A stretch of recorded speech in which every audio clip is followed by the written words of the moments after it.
I started off writing about the 1948 war by looking at the, as Joseph Kuperwas has said, by looking at the creation of the refugee problem in 48.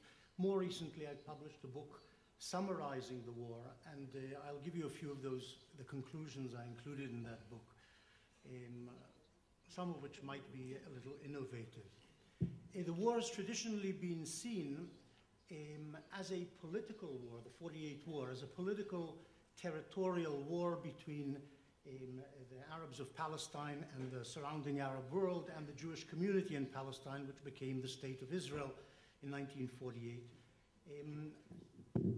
I think, looking through the documentation, that the war had another aspect, another character which is very important. I'm not saying it's more important than the political aspect, but perhaps in many minds it was, and certainly in many minds it was at least equal in importance, and that is the religious cultural dimension.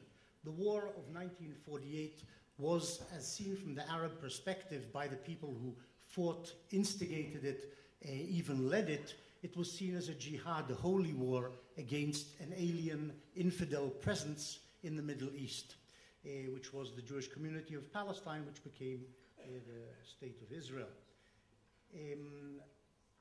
Already in December 1947, immediately after the passage of the UN Partition Resolution, the ulama of Al-Azhar University, the wise theologians of Al-Azhar, who are considered one of the chief authorities of, if not the most important authority in Sunni Islam, issued a fatwa declaring jihad, calling upon the Muslims of the world to mobilize to destroy the emergent Jewish state. This fatwa was repeated a number of times in the course of the war, both before the Egyptians and the other Arab states joined combat in May 1948. In April, for example, the Mufti of Egypt issued a similar fatwa, and as I say, even as the Egyptians were losing the war, the ulama of Al-Azhar reissued the fatwa at its end. The idea that the war was a holy war, a jihad, was even adopted or became part of the mindset of Christian Arabs in Israel, in Palestine. We have a woman called Matiel Murannam, who was interviewed at the beginning of the Civil War part of the 48 war, January 48. She was a Lebanese Christian who had married a Muslim in Jerusalem and headed the Women's Association, which was affiliated to the Arab Higher Committee, the chief authority political authority among the Palestinians, headed by Haj Amin al-Husseini, of course. Matiel Murannam in this interview said, now that the Arab world has united against this UN resolution and declared a holy war, the end of the Jews, the massacre, as she put it, of all the Jews, is inevitable in Palestine. Even Abdallah, the most moderate of the Arab kings and one who entered the war reluctantly and not, in fact, with the aim of attacking the Jewish community in Palestine, even though he ended up in combat against the Jews, even Abdallah spoke in terms of the religious martyrdom which awaited his soldiers or the heroic return, alternatively, should they win in the war. Another aspect of the war which is of interest, which I found of interest, was the war aims of the two sides, or in fact it's more than two sides, since we're speaking of the Jewish community in Palestine, the Yishuv, which becomes the State of Israel, and then of course on the Arab side you've got the Palestinian Arabs, or the Palestinian Arab leadership and militias, waging war against the Jewish community, and then the Arab invasion, in other words the war aims of the Arab states in attacking Israel in May 1948. On the Jewish side, the war aims are consistent through both parts of the war, the civil war and the conventional war. And the initial major war aim of the Jewish side in both is survival. The Jewish community and the State of Israel want to survive the onslaught of the Palestinian Arabs and of the Arab states. I would say, though, that two more war aims accrued in the course of the war, one of which is accepted by all historians today, and the other is controversial. The first war aim, apart from survival, or the added war aim, which became apparent in March, April, May 1948, during the latter part of the Civil War, was to enlarge the area of the State of Israel, which was emerging, beyond the United Nations partition boundaries, to include concentrations of Jewish settlements, such as Western Galilee, but especially West Jerusalem. This became a war aim in the sense that the Jewish community said, or didn't say but thought, and its leaders, the Arabs have declared war. Everything is now open. You want war, we will take land beyond the border which the United Nations had declared, but the Arabs had rejected in rejecting the partition resolution. The second or third, if you like, war aim which accrued, which I believe is accurate, but as I say is controversial, is to reduce the number of Arabs who would remain in the Jewish state once it emerged, if you like, through expulsion, transfer, and so on. Somewhere in the war, February, March, April, this became a war aim of some of the Jewish leadership. It was never declared, it was never accepted in some major forum like the cabinet, but Ben-Gurion behaved as if it was one of his war aims, and many of the generals behaved as if it was one of the war aims of the Jewish side, and in fact, some expulsions followed from this war aim. I'm not saying there was a master plan before the war began to expel. I'm not saying there was a systematic, organized expulsion. Both of these things are Arab charges which are untrue, but it became a sort of unspoken aim among some of the Jewish leadership and was followed through also in action on the ground. On the Arab side, and here we have a problem, and again it's a bit counter to the conventional Zionist historiography. Very few Arab leaders, both from the Palestinian side in the first half of the war, the Civil War half, and during the conventional war, the Arab leaders from outside, very few Arab leaders actually used the phrase, throw the Jews into the sea or destroy the Jewish state as a war aim. You don't have a speech by Haj Amin al-Husseini in the course of the war saying we are trying to destroy the Jewish community in Palestine. You don't have King Farouk or King Abdullah or any of the other major Arab leaders saying our aim is to destroy the Jewish state from the May 48 invasion onwards. On the other hand, there are here and there, they were in fact being diplomatic. They didn't want to annoy possible potential friends in the West or elsewhere. They may have had harbored such an intention of destroying the Yishuv or destroying the Jewish state completely when they sent their armies into Palestine in May, but they didn't say it. Occasionally you do find this phrase, throw the Jews into the sea. Abdul Rahman Azam, the Secretary General of the Arab League, was quoted by the British diplomat Kirkbride in Amman as telling Kirkbride, we will throw the Jews into the sea a few days before the invasion, but this is a rare instance. On the other hand, even if perhaps this wasn't the intention of the Palestinian Arab leadership or militia or of the Arab states and their armies to destroy the Jewish community or throw the Jews into the sea, it's quite possible that had they attained victory, there would have been a mass slaughter. That would be my guess if I was asked an if in history, which is not really something historians should deal with. But it's quite likely that slaughter or mass slaughter would have ensued, as the Jews feared, of course. But this wasn't a declared war aim of the Arab states. They said they were entering Palestine to save the Palestinians. Without doubt, if you follow what their armies did, they were thinking beyond saving the Palestinians. They did want to bite out chunks of the Jewish state as demarcated by the UN partition resolution. They wanted to reduce the size of the Jewish state, incorporate or annex to themselves certain parts of the Jewish state, harm the Jewish state grievously. This certainly was among their war aims as well, to judge by what their armies did and not to judge by what they were saying. They didn't actually say this. I'll touch briefly on two more points since there's a time allocation. Two other small points which emerge from looking at the documentation.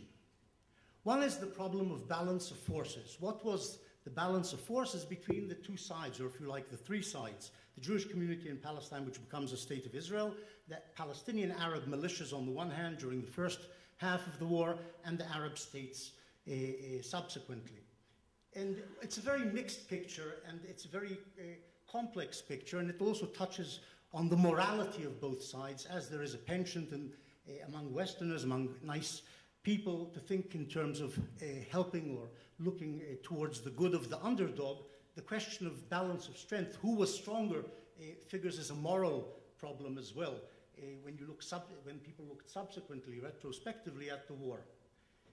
And without doubt, when you look at a map and at statistics, the Arab world, the Palestinian Arabs were twice as strong as the Jews. There was 1.3 million. The Jews in Palestine was 650,000. The Arab states had tens of millions of people, as opposed to these 650,000. The Arab states marshaled enormous territory and potentially economic power.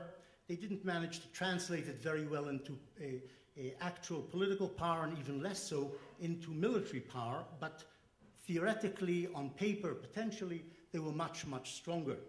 But when it came to the battlefields, the Jews, for most of the war, were stronger, and the outcome of the war reflected this. The Jews beat the Palestinian Arab militias and eventually beat the Arab armies, not very decisively. The Jordanians were never really beaten in battle, in a major battle. The Syrians were barely beaten in the war. The Egyptians were decisively beaten, but still the Jews won the war against the Arab states. And this reflected mainly far better organization, an ability to outwit or outflank the UN embargoes on arms and ammunition, which the Arab states were unable to do, incapable of doing, a better manpower, better trained manpower, certainly a manpower of a higher caliber in the fighting fronts and in the rear echelons. All of this came into play. Economic power, which the Jews did wield by virtue of enormous donations from American Jewry. The Arab states were essentially a lot of poor countries. They're not the Arab states of today. So there is a sort of a David and Goliath picture of a vast Arab world and a miniature Jewish presence, but it's much more complex than that when you look at the nitty-gritty and actually what came to pass and what was reflected on the battlefields. The last point I wanted to talk about, which I raised in the conclusions of this book on 48, I had written previously a lot about the Palestinian refugees, and I did in this book also talk about the inception of the problem. About 700,000 people. The word refugees isn't exactly accurate, because refugees by Oxford Dictionary definition, or other definitions, is usually a refugee displaced from his country as a result of war, persecution, and whatever. Most of the 700,000 refugees, Arab refugees from the war, were in fact displaced from one part of Palestine to another, and therefore were not refugees. Only about a third of them ended up across the borders, the international borders, and were by normal definitions could be called refugees. But in any case, some 700,000 Arabs were displaced from their homes in Jaffa to Ramallah, from Jaffa to the Gaza Strip, and so on, in the course of the war. As I said before, there was no Zionist plan of expulsion. There was no systematic implementation, therefore, of any plan. There was an atmosphere of transfer in the air on the Jewish side from April 1948. But most of the Palestinians were displaced from their homes or left their homes. I wouldn't use the word voluntarily, as Israeli propagandists always did, but they left because of war, or the fear of war, or the fear of being injured in war.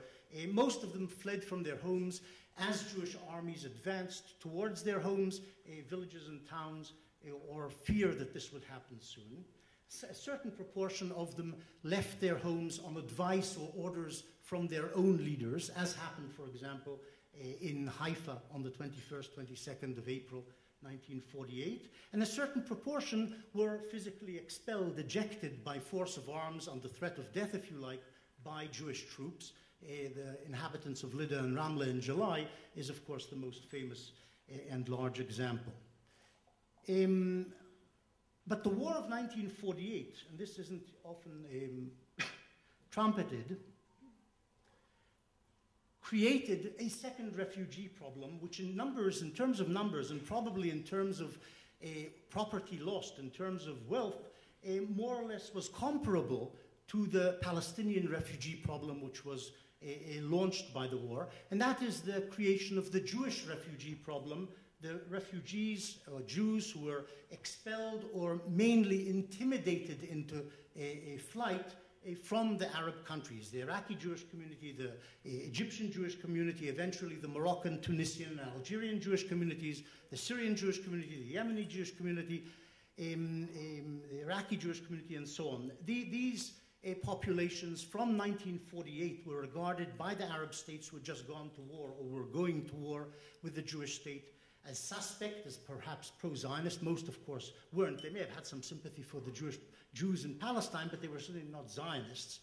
There'd never been much of a Zionist movement in the Arab countries before 48, but they were suspect in the eyes of the Arab governments in these countries, were harassed and intimidated by the societies among whom they lived, and to a certain degree oppressed during 48 and subsequently by Arab governments. Hundreds were incarcerated, even maybe several thousand in Iraq and in Egypt in the course of the war and in its immediate aftermath. And because of this harassment, eventually made tracks for Israel. Some of them went to the west, many of them ended up in Israel, perhaps for lack of choice. The Yemeni Jewish community in 49 was the first which left en masse. The Iraqi Jewish community in 1950 left again en masse. And during the following decade and a half, the vast majority, almost all the Jews from Arab countries left those Arab countries as a result, in a chain reaction of what had happened in Palestine, Israel in 1948. So when one looks at the Arab refugee problem in 1948, I think it's in a sense just as well to look at the creation of the Jewish refugee problem during the war and in its aftermath. And in some way these balanced each other out and can be called an unagreed exchange of population, and both in some way remain on the international agenda, perhaps for future discussion when it comes to problems of compensation. There is, of course, no desire among the Jews and their descendants to return to the Arab countries, as there is a desire among the Palestinians to return to their homes in Palestine, but there is the problem of property and, if you like, of blame as well.